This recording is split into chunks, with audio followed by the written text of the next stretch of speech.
Baik anak-anak, mari kita kerjakan satu demi satu transaksi yang sudah disebutkan di atas secara kronologis. Jadi pencatatan persamaan dasar akuntansi itu harus dilakukan secara kronologis berdasarkan urutan tanggalnya. Tidak boleh acak ya. Kita mulai dari nomor transaksi yang pertama. Pada tanggal 1 Januari 2020, Ibu Kartika menyetorkan uang senilai 10 juta rupiah sebagai modal awal. Jadi tanggal 1 ini Ibu Kartika menginvestasikan uangnya 10 juta rupiah sebagai modal awal mendirikan Penjahit Sejahtera. Transaksi ini kalau dicatat dalam persamaan dasar akuntansi akan nampak seperti ini. Nomor 1 ini kita masukkan ke sini, kemudian tanggalnya tanggal 1, bisa juga ditulis lengkap 1 Januari 2020, bisa ditulis tanggalnya saja juga bisa. Toh di dalam data ini sudah dipahami bahwa transaksi ini terjadi pada bulan Januari tahun 2020. Nah, karena Ibu Kartika ini menyetorkan uangnya kepada perusahaan, berarti perusahaan menerima uang. Kalau perusahaan menerima uang, berarti ada penambahan pada akun kas. Nah, pada kolom kas ini kita tulis nominalnya 10 juta rupiah. Kalau kas bertambah, modal bertambah.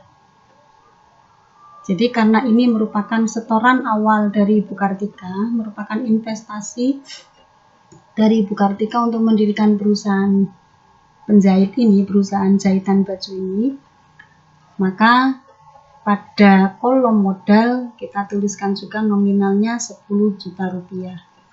Keterangannya modal awal.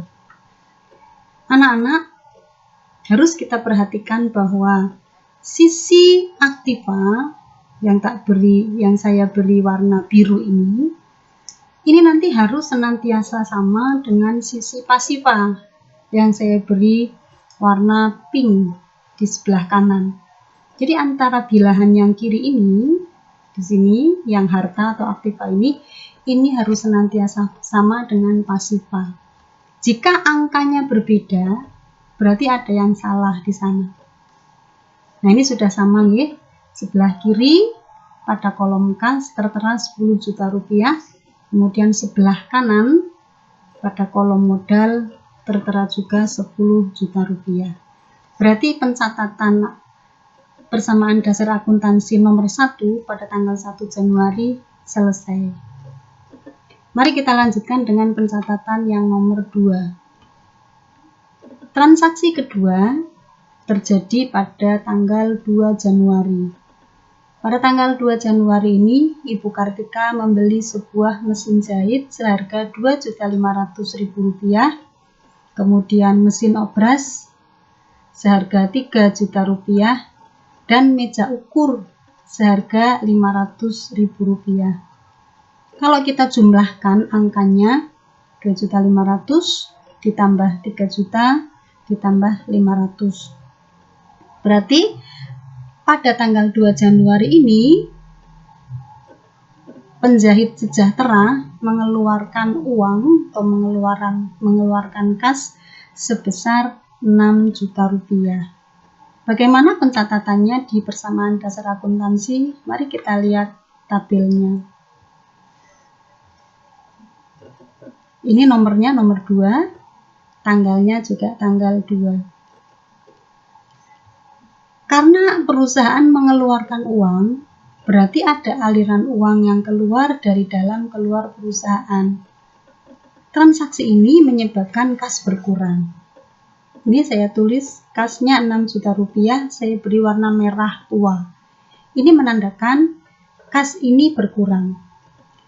Oh ya, satu lagi, kesepakatan dalam penulisan persamaan dasar akuntansi pada umumnya kalau akun itu dikurangi, maka penulisannya diberi tanda kurung. Jadi setiap kali ada angka, dan ini nanti akan berlaku seterusnya sampai kita membuat siklus akuntansi. Kalau ada angka, kemudian ada kurung, berarti angka ini angka yang harus dikurangi. Kas berkurang 6 juta rupiah. Kemudian karena mesin jahit, mesin obras, dan meja ukur itu peralatan, masuk dalam peralatan. Kenapa masuk dalam peralatan? Karena umur ekonomisnya lebih dari 1 tahun. Jadi untuk membedakan mana peralatan dan mana perlengkapan, lihat saja penggunaannya. Kalau penggunaannya jangka panjang, tidak lekas habis, tidak lekas rusak, maka itu masuk peralatan. Tetapi kalau penggunaannya jangka pendek, seperti benang misalnya, kalau di penjahit, benang, jarum, kancing, dan lain-lain, itu masuknya perlengkapan, karena masa pakainya sebentar, cepat habis. Kas keluar 6 juta rupiah, nah peralatan bertambah. Transaksi ini hanya mempengaruhi kolom sebelah kiri, hanya mempengaruhi kolom aktiva, sedangkan kolom pasiva tidak terpengaruh. Maka dari transaksi tanggal 2 ini, langsung kita hitung saldonya. 10 juta rupiah dikurangi 6 juta rupiah sama dengan 4 juta rupiah. Sedangkan peralatan 6 juta rupiah ini kita turunkan masuk ke sini. Terus modal 10 juta rupiah kita turunkan masuk ke sini. Sehingga kalau kita hitung kembali, antara sisi aktiva dengan sisi pasiva masih sama angkanya. Ini 10 juta rupiah, yang kanan juga 10 juta rupiah.